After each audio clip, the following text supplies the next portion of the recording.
Hello mga ka-Lashroom! Gusto ko lang i-share sa inyo kung ano yung trabaho ko bago ko maging lash artist. Bago nga ako maging lash artist ay naging isang mananahi ako. Halos ilang taon din ako na masukan bilang mananahi. And bago mag-pandemic ay nagkaroon din ako ng sariling subcon sa loob ng bahay namin. Literal na hawak mo nga yung oras mo. Yung oras na wala ka ng halos tulog.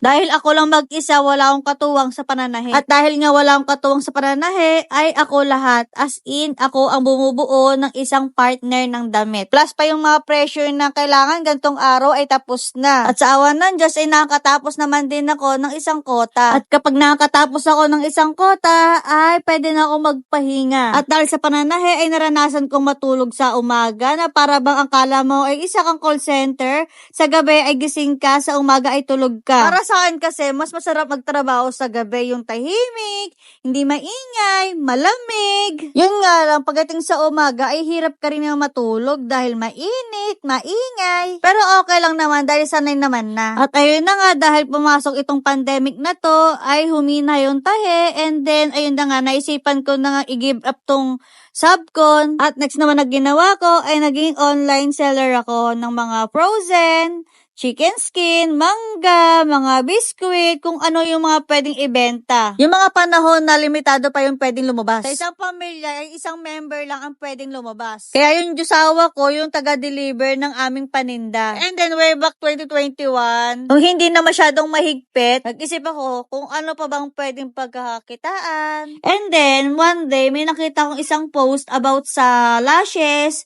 And then, naisip ko, oo nga no, mata na lang ang nakikita sa atin dahil nga 'di ba bawal lumabas ng wala naka-face mask, and then ayun naisip ko na why not subukan natin. At ayun na nga, ay bumili na ako ng pailan-ilan na gamit. Noon na ayaw pa ng jowa ko dahil nga syempre matayan. And ayun, matigas ang ulo ko at malakas ang loob ko. Kaya bumili ako ng hindi niya alam. Ganun kasi ako, pag gusto ko talaga yung gawin yung isang bagay, walang makakapigil sa akin kahit sino ka pa. And then, maganda naman ang kinalabasan. And then, bago naman ako makarating sa ganito, ay marami akong na-experience. Marami akong pinagdaanan.